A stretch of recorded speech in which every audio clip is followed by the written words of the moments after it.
Welcome to Coffee with Coker, a healthcare business podcast from the Coker Group that focuses on solutions to help healthcare organizations effectively navigate the changing healthcare industry. I'm your host, Max Reiboldt. I'm a senior vice president here at Coker, and today's episode is kind of a different one from our normal style and format. And we wanted to do something, kind of provide a bonus episode here at the end of 2018. We thought it'd be something fun. And so what we did was, we did a live podcast from Coker's annual meeting, which we had in early December. And one of the things we did is talk about the Coker legacy and the history of the Coker Group.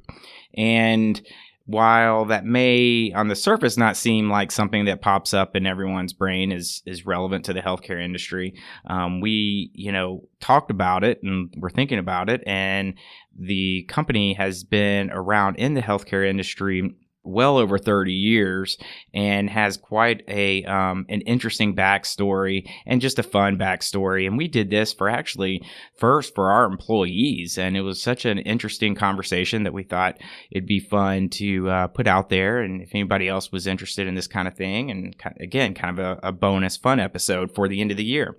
So joining me, we had a kind of just a little panel where I facilitated the discussion at the meeting, but joining me on that panel was Stanley, Craig Hunter, Max Reiboldt, and Jeannie Cagle. And all four of those people are people that have been around for a number of years, some going back to the very first days of the company. And we talked a lot about Jack Coker as well, who was our company's founder and someone that has just still a stellar reputation and is widely known throughout the healthcare industry. And he really set the pace for the Coker Group as a company in terms of what we have set out to do in the industry and with our clients. And so again, this was something different, but we had a lot of fun. We thought it would be interesting to people. We hope you find it enjoyable. Also, we hope you had a great 2018. We're looking forward to a great 2019. So we look forward to hearing from you all what you want to hear about more in 2019 and going forward, and any ideas for topics or discussions on the podcast. We always welcome that. Also, please feel free to go back and listen to those past episodes. You can find all of them at coffeewithcoker.com. So feel free to go there, listen to any of those past episodes, and reach out to us with any questions. But thank you all for listening, and we look forward to talking to you more in 2019.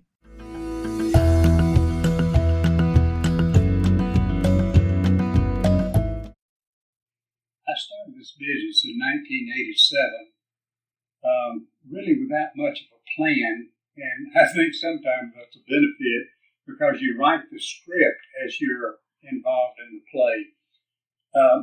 As I said, I got on the telephone and began to call people that I knew in healthcare, and I began to ask a lot of questions. By the way, one of the best business aspects is to do more listening than talking. So I began to ask questions. What is the biggest problem in the hospital?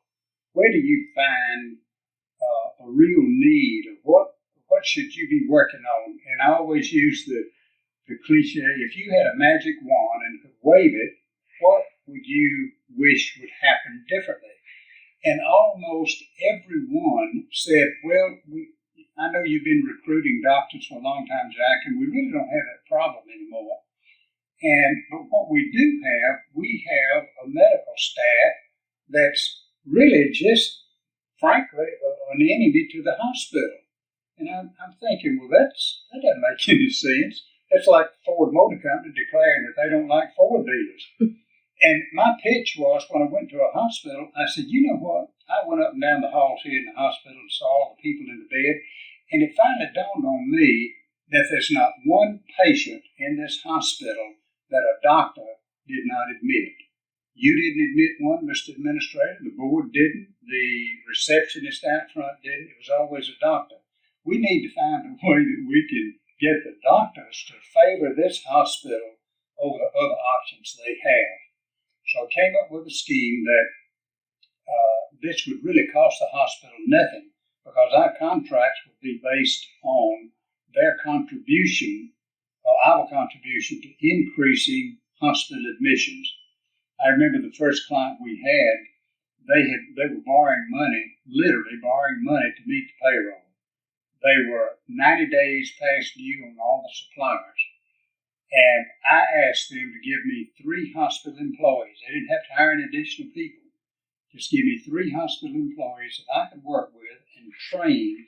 And I wanted 4% of the additional business that was generated for the hospital. Well, at the end of 1 year, the hospital had $7 million in CDs in the bank. Everything was paid, up-date. They were discounting the bills, and they had paid me, frankly, an obscene amount of money. So one of the things is, when you're doing a business, be sure that what you're paid to do has far more benefit than what you're paid to do it. That is so important.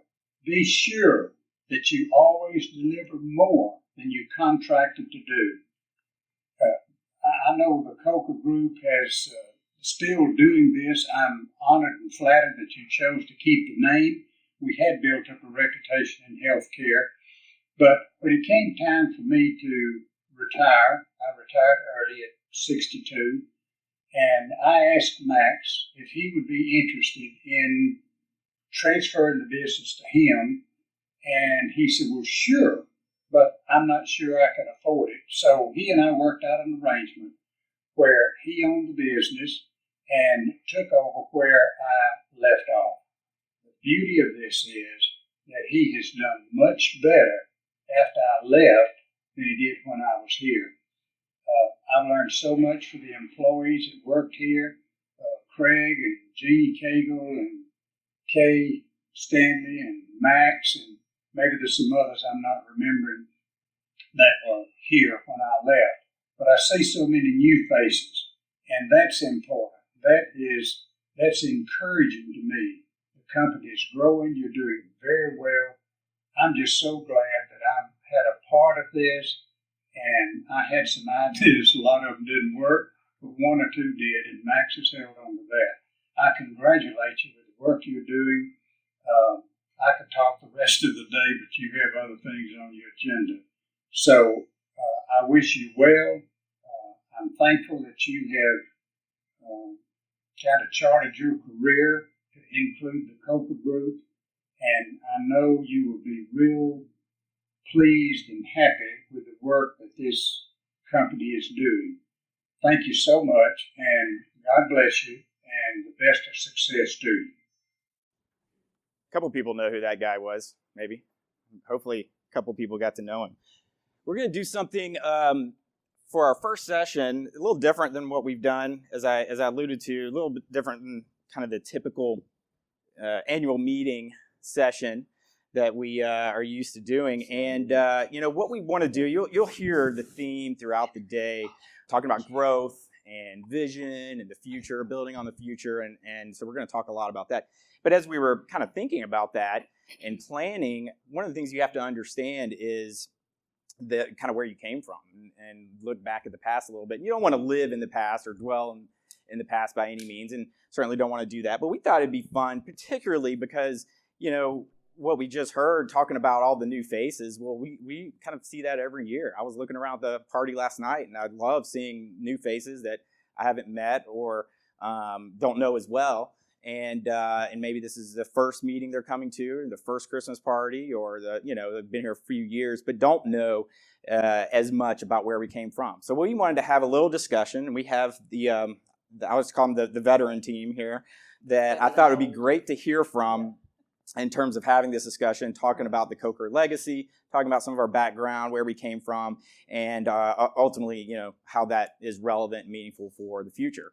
So, by the way, we want to encourage everyone throughout the day, but particularly in this session, if you have a question, you can do it via social media, and you can use the hashtag CwCLive2018. So I know a lot of you guys had pictures last night and postings last night using that, and so some of those pictures you're seeing here pop up and scroll on the screen. And so please feel free to ask questions, and I'll try to pick them off here as we're going through some of the discussion. But just to get us kicked off, maybe, I guess, first of all, we'll go around and have each person introduce themselves, maybe just the quick 20-second version, who you are, what you do here, how long you've been, and been here, and kind of how you started maybe. But we'll start here. I'm Max. For those that don't know. Yeah. And I started on March 1, 1992. The best decision I ever made for a lot of reasons. And listening to Jack brings back a lot of memories. We were chatting, Jeannie and Kay and I, coming before we started, and I can't remember which one said it. I think it was Kay. Jack was larger than life, and he really was. And he's left a great influence on me. So I remember when Jack interviewed me, you can blame Jeannie's brother-in-law for me being here, because Phil, who I didn't know that well, and he didn't know me that well, somehow I connected with Phil, and Phil connected me to Jack, and Jack came to Shreveport, Louisiana, where we were living, and we met at Ralph and Kaku's. Has anybody heard of Ralph and Kaku's? Yeah. It's a seafood restaurant chain in Louisiana, in Bossier City. And Jack, that was the first time I met him. He came in, and it was just me and him. There was no one else there. And it was just a great conversation. And Jack was the consummate salesman. And but it was genuine too. You know, it wasn't just bravado. Although there was a little bravado too, I would say. And long story short, we got together, and I came to his house, beautiful country home that he and Bernie had built. And it wasn't just your common interview, because it was like just sitting and talking to, your best friend. And we worked it out. The first thing he told me, or one of the first things he said is, I'm getting ready to retire. And I said, well, when? He said, as soon as possible. And I said, well, I don't know, is this where I want to be? But it turned out okay. And thanks to some good folks that are on the podium here that hung things together. When we can talk more about that maybe through this session. I don't want to take up all the time. But that was how it all started. Yeah, the Braves being here didn't have anything to do with us. No, that just helped a little bit. But anyway, it was a great experience, and we worked it out, and the rest is history. Yeah. There was one other person in the company then that's here today that you may not know was here. Does anyone want to take a guess? These guys know who it is we're talking to. It's not Mark. He came later. John came later. Jeannie actually kept John under control. Oh, my goodness. We put him in the same office with Jeannie, and that was an experience. It's this guy right here to my left, Randy Gott, was here when, and Randy knows Jack very, very well and could easily be up here on this podium, and we're privileged to have him back with us. Anyway. Yeah, Craig, go ahead. I joined the company October 1st, 1989, so go back a little ways. I guess that's the way the list is going to go here. Max is right. I mean, it was my process was Jack had tried to get me.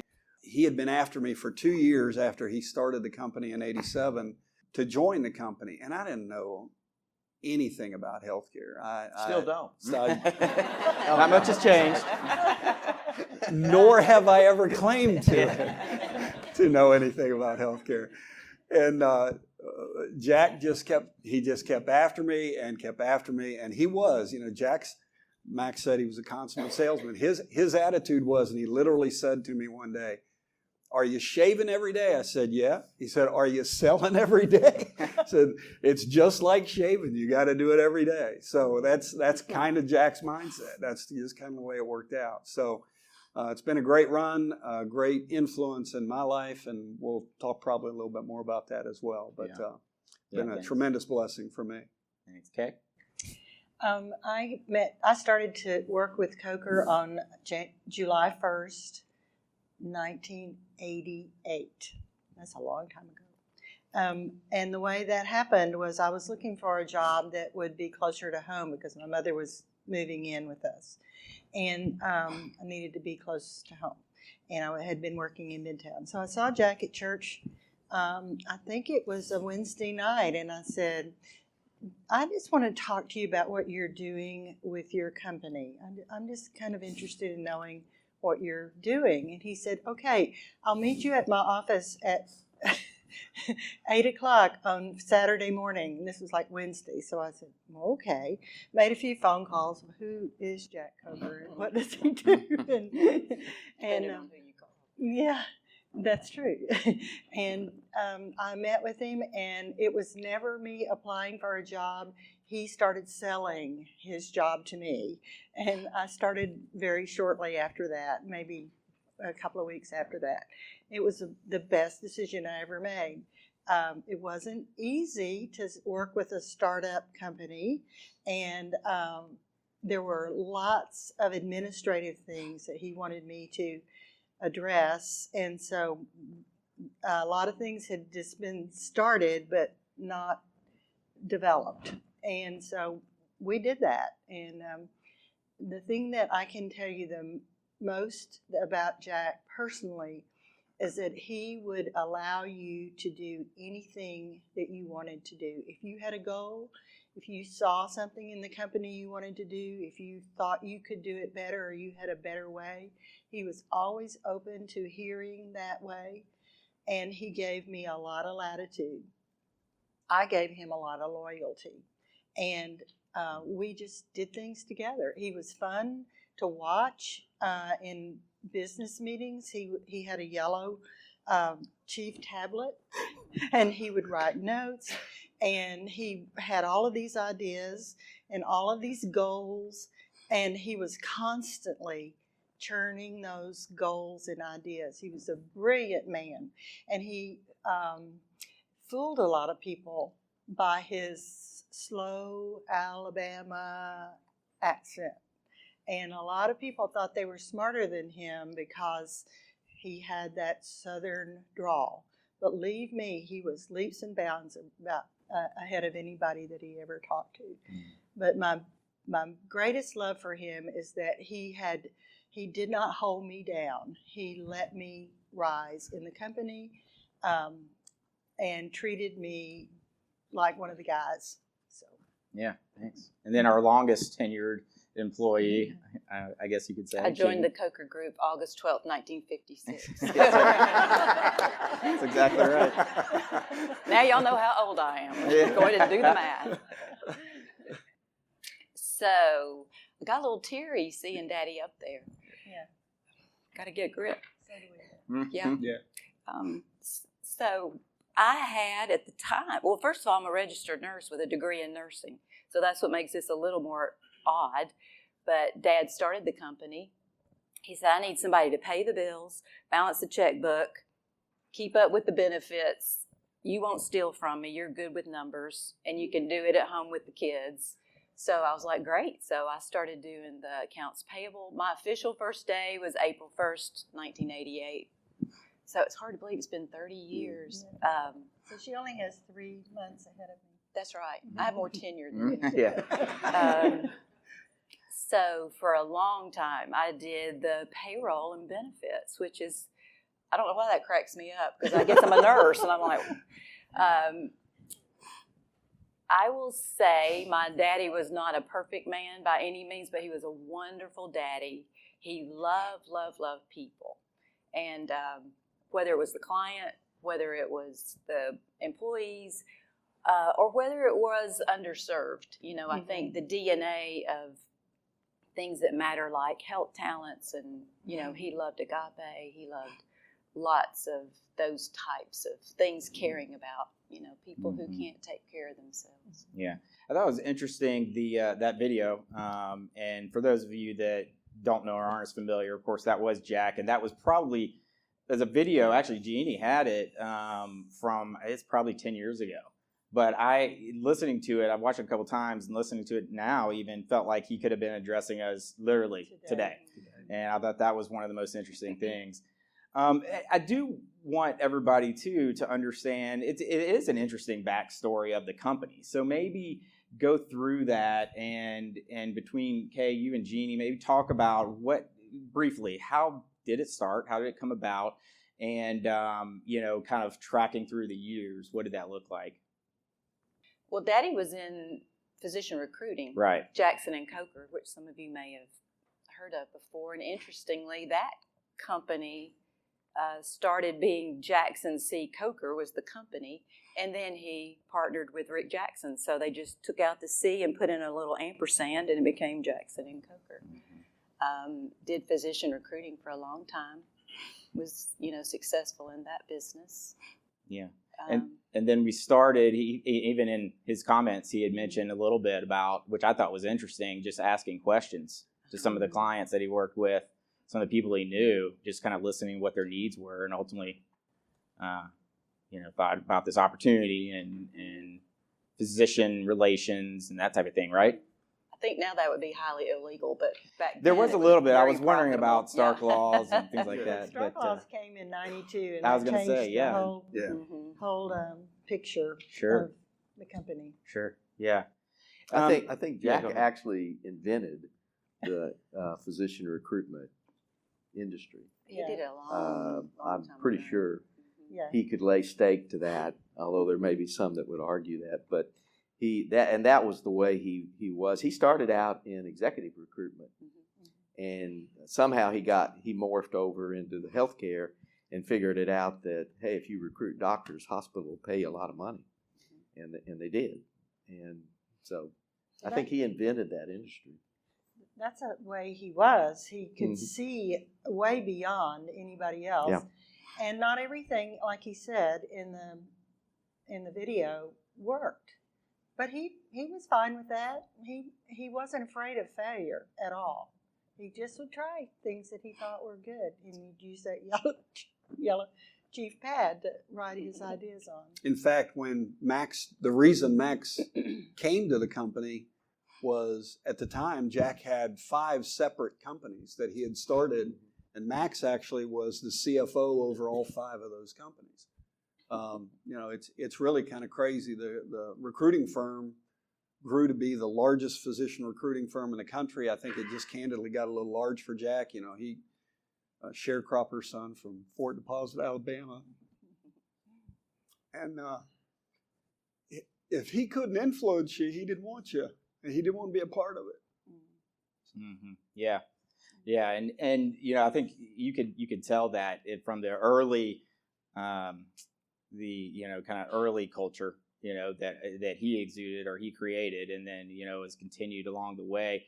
How did that evolve? So let's call it the Max Reiboldt era, and then the, maybe talk a little bit, because you came in as CFO, and then what did that evolution look like? Because I ultimately want people to get an idea of, it grew. There were multiple companies. There was multiple kind of really different areas, and then, it kind of evolved, and the Coker Group today is, I would say, it looks fairly different than what it did originally. What did that look like?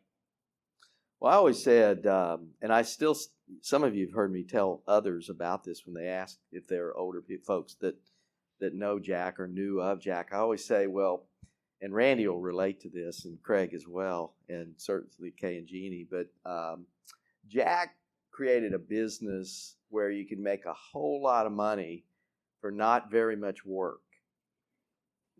We told you he was smart.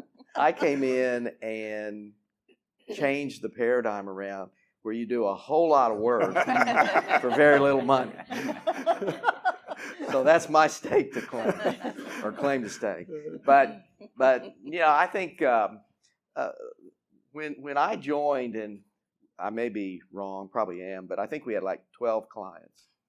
And of course, they were all hospitals, and it was a contractual relationship, just like Jack said, and it was fairly illegal or later, but it was okay at the time for sure.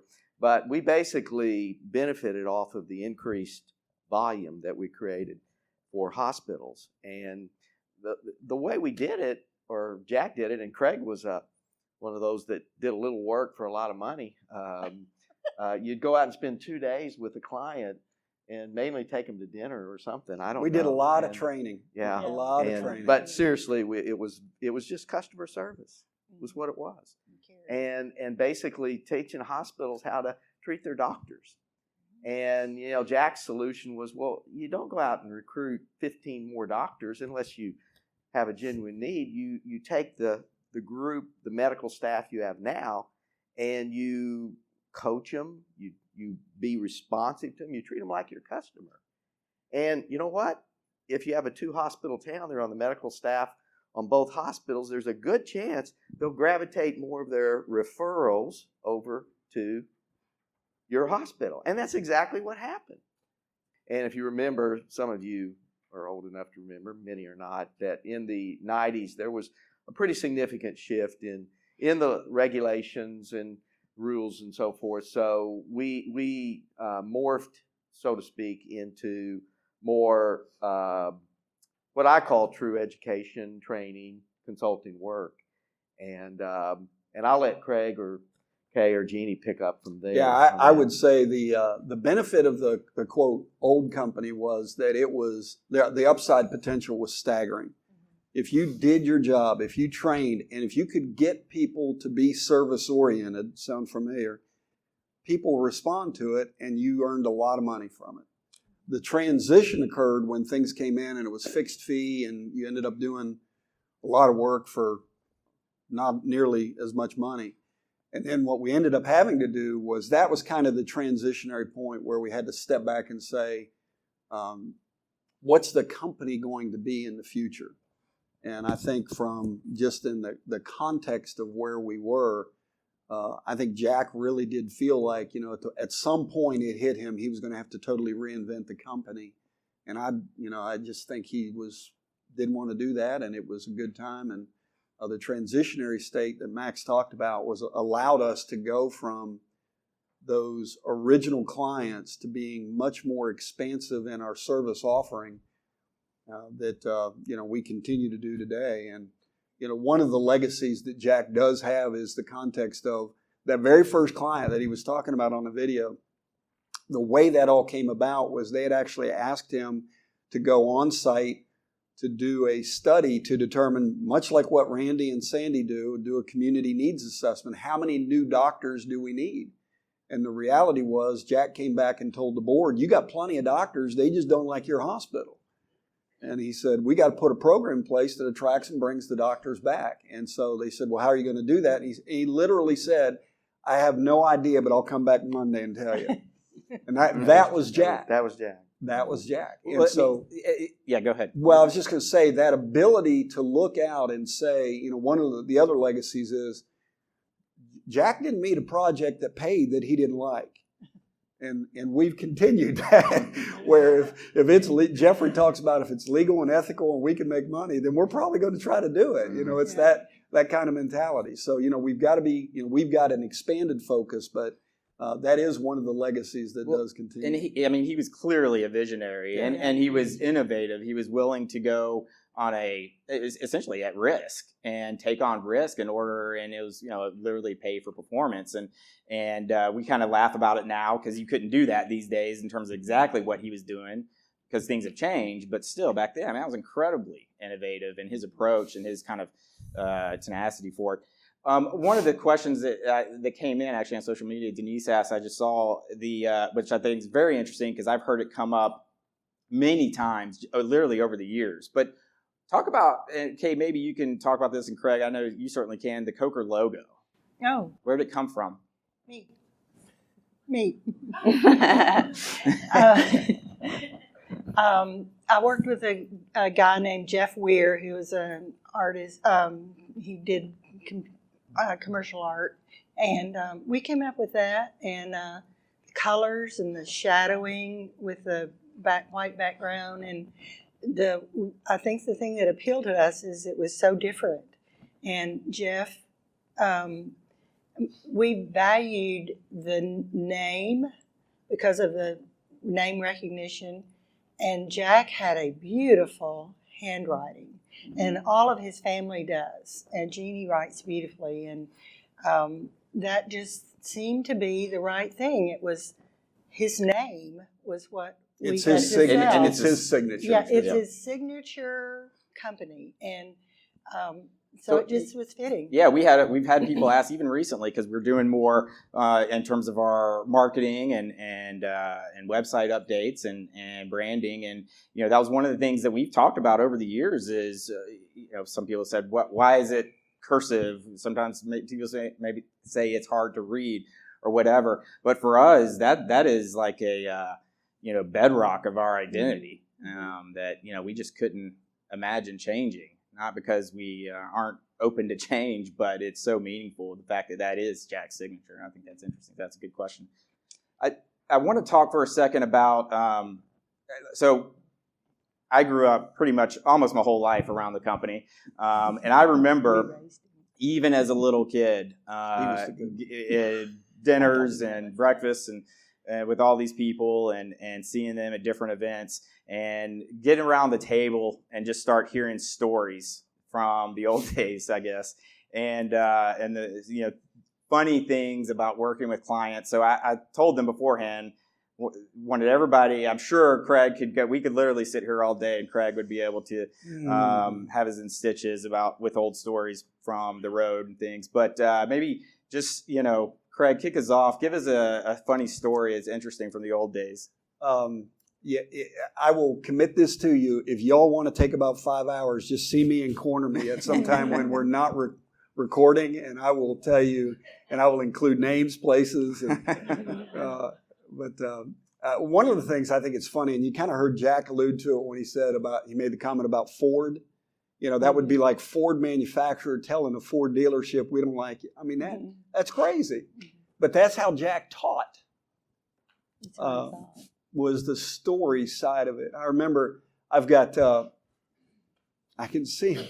He would go on and tell a story about different things and relate it, and he taught by stories. It's a tremendous example for me. One of the things he did was, I remember the story just plain as day. He was able to relate to people in a way that very few people I've ever seen be able to do, whether they were extremely highly educated or if they were just a individual that was in need.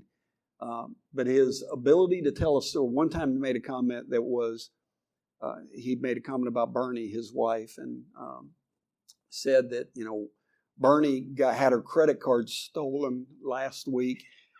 You remember that? Bernie had her credit card stolen last week, and I didn't call and cancel them because the guy who stole them spent less than she did.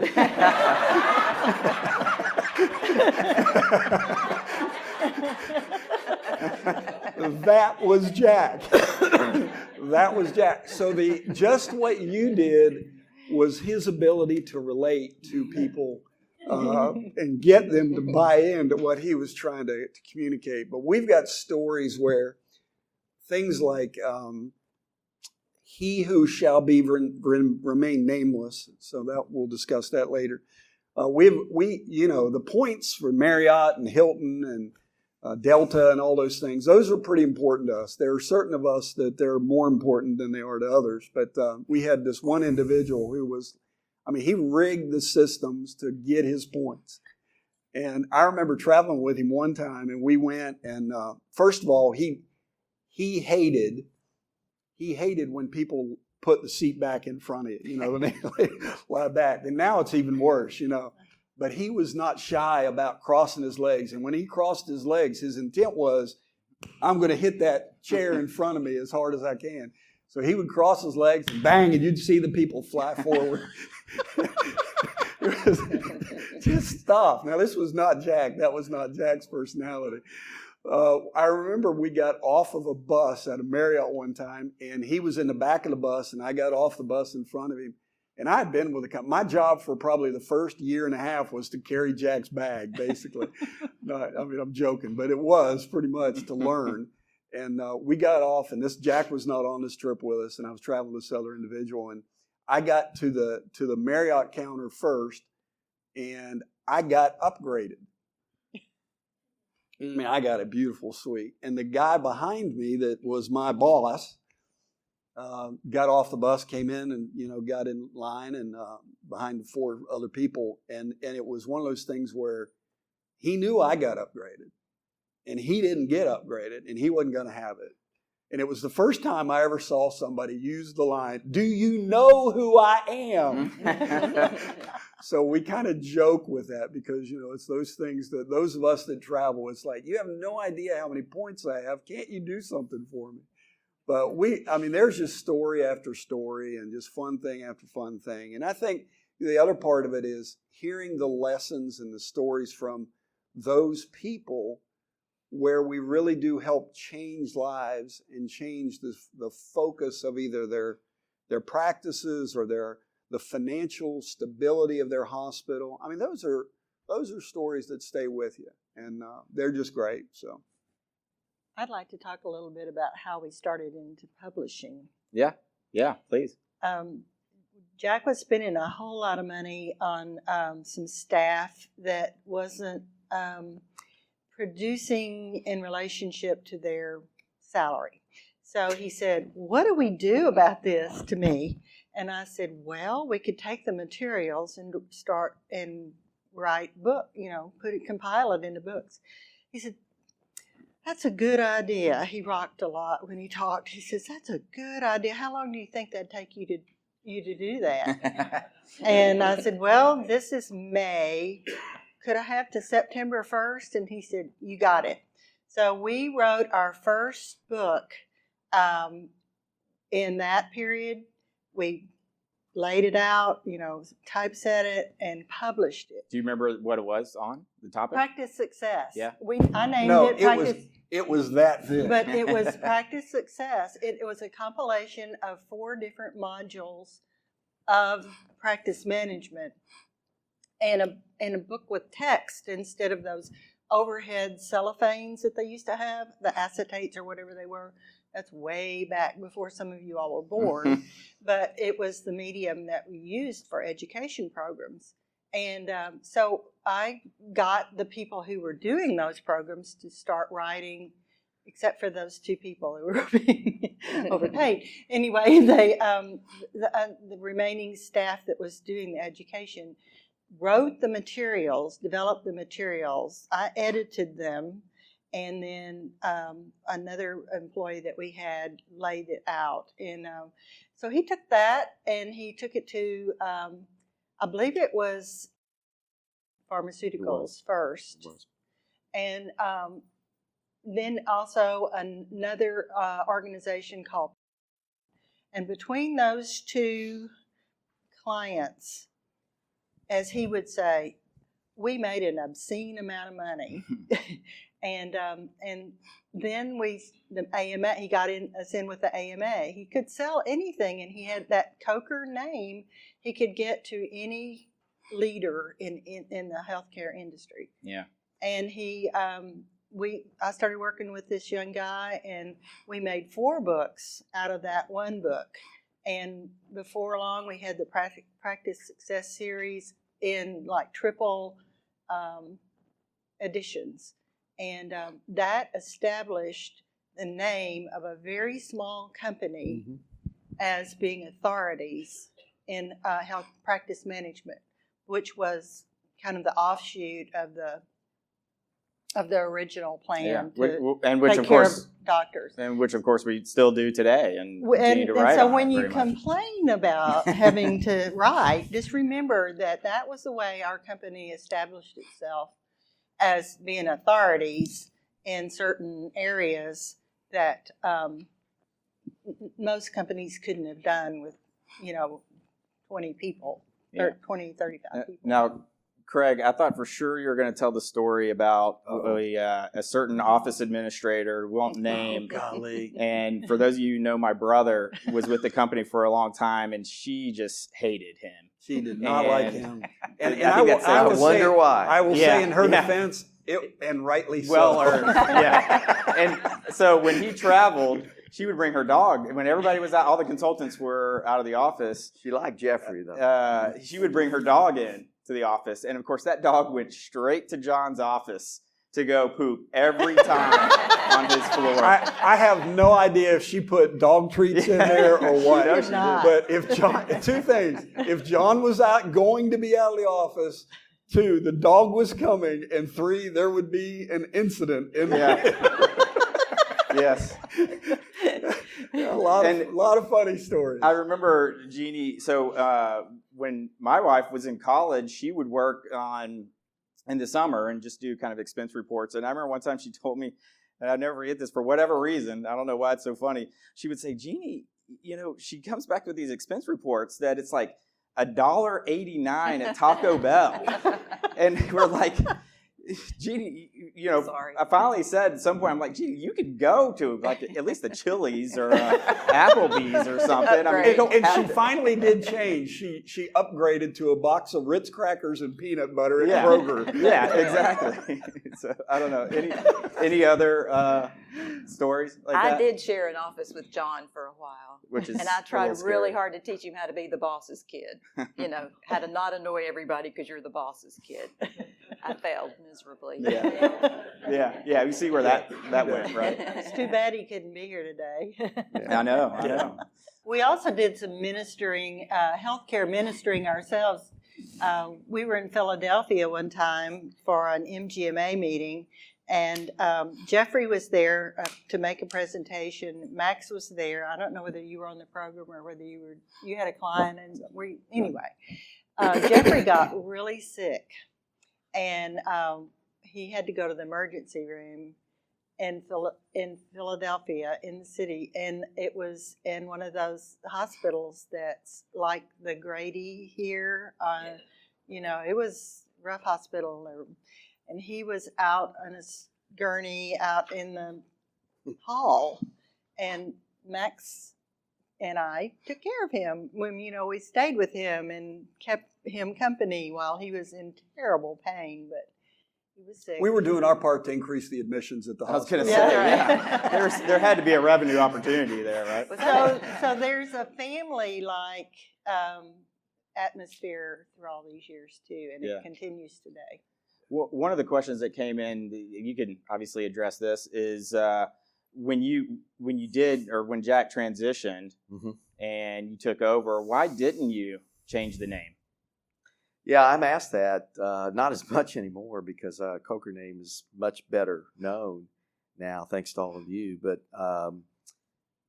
there were actually 2 reasons. The first reason, I'm not sure, in total honesty, is the greater of the 2. But the first reason was nobody knew who Reiboldt was in the healthcare industry. So quite frankly, at that point, and it really was not a good.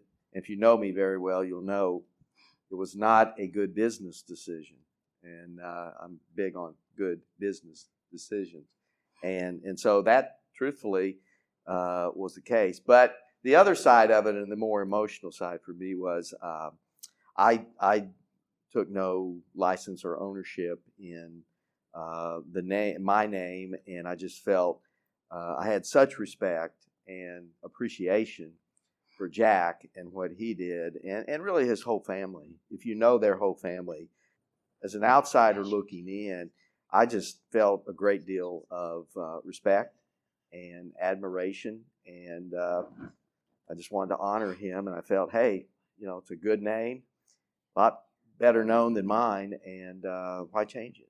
Didn't make any sense. So that was the reason. Yeah. Both of them. Well, the last thing I want to do is we kind of bring it full circle and wrap up here and we can kind of just go down the line or around the horn.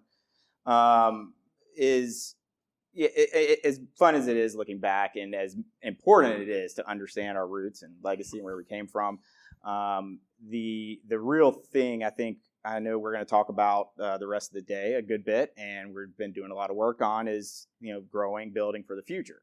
So maybe just comment, each of you, on why is this relevant, what we're doing today and what we're talking about here this morning, looking back, talking about Jack, talking about how some of the evolution of the company itself, how is that meaningful for us in terms of looking ahead and building for the future?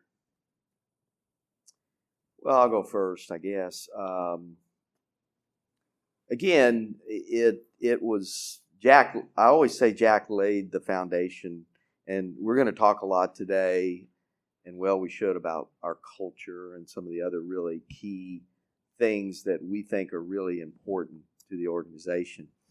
Another one is people, and Jack really laid indelibly on my mind. The previous Kay was mentioning this privately this morning.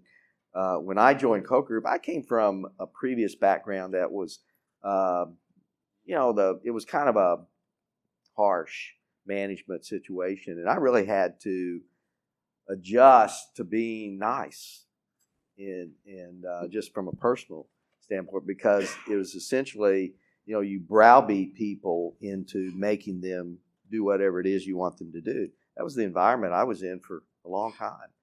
And so Jack really left an impression on me that there's another way to do it.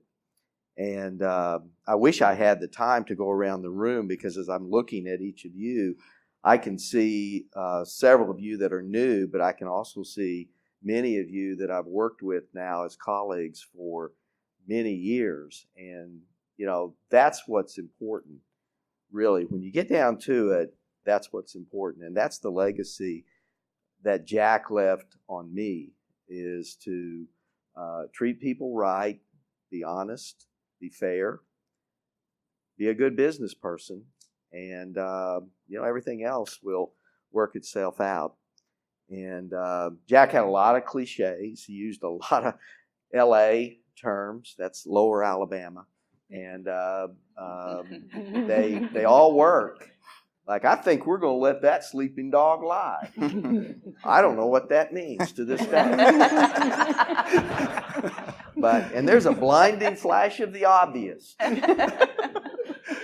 I got in meetings with Jack, and he started throwing these comments out, and it's like, yeah, I think I understand that he uses his heritage and his background. You're right, he was a sharecropper's son or family, and but he had no discrimination in his bones. He loved everybody. It didn't matter who you were, how rich, how poor, what color, doesn't matter. And that's the impression that he left on me, and I appreciate it. Craig? Yeah, I would say, I think Kay made the comment about, the fact that and Max talked about Jack's commitment. He was, as a Christian, and how much he loved his family, and how much he loved this company and the people in this company. And I will tell you, he can't say it. Max and Kay dearly love this company. They dearly love what's been the foundation that's been here. And they care about you guys. Yeah, I know you may not know it.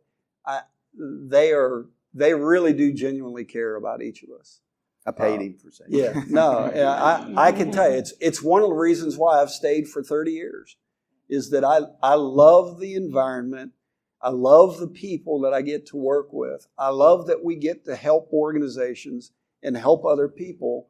Well, why would I leave? Oh, we made a little money. Okay, that's great. And I think that's the real legacy that I see. We get to help people. We get to have fun. I love who I work with, and we get to make a little money, and we do the right thing. And I think that from an integrity standpoint, that's part of that legacy too, is that we do genuinely care, that we do want to do the right thing. We've been really blessed, and Lord willing, that'll continue. And we just, I'm just thrilled. I love the new hires that we've got. The change and where we are today. We are, in my opinion, very, very strongly positioned for the future. And I'm thrilled about that as an older guy that's seeing what's coming down the road. So I'm thrilled for y'all, and I look forward to it. Yeah, thanks. Okay. One of my greatest takeaways from Jack Coker's life and his family's life is that Jack made a lot of money. He had the ability to make a lot of money, but he gave so much away. And that was his goal. He really didn't want to, he wanted to enjoy the fruits of his labor, but he was keen on helping people in need. And that's been a real pleasure to me to see the Reiboldts do the same thing, to create an environment that thinks of giving. And that came naturally after the example that Jack set for all of us. That's really sweet. Daddy would say, if I die with a lot of money in the bank, I miscalculated. Another one line. There's another one.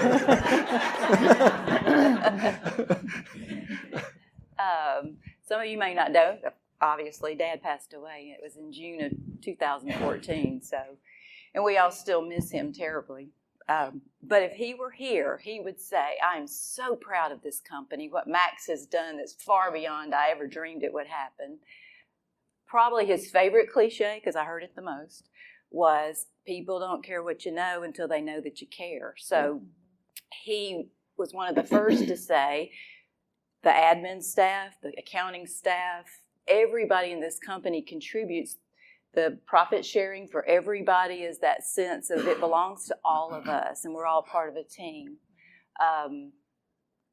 I grew up being taught when you have a job, you better be the kind of worker that you always could come back and get that job again, and your boss is sad to see you go. So it's that mindset when you service your clients. And I would just say how delighted he would be for all the new talent, the young people, the great ideas. Y'all will hear me say often, I know I'm Wilma Flintstone. I don't know how to Twitter and twerk and whatever all this other stuff is. Probably don't want me to. Sounds just like Jack. Somebody can teach you some of those things. I'm not sure about. Nope, too far gone.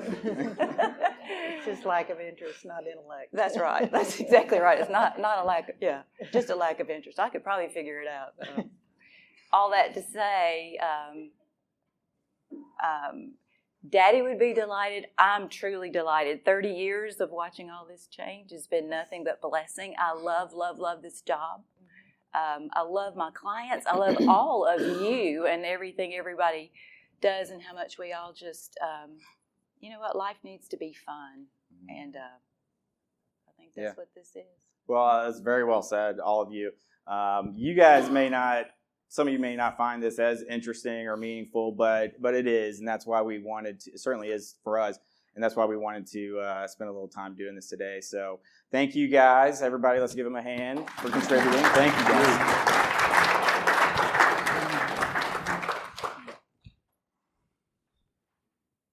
We hope you enjoyed that episode of Coffee with Coker, and we thank you for listening.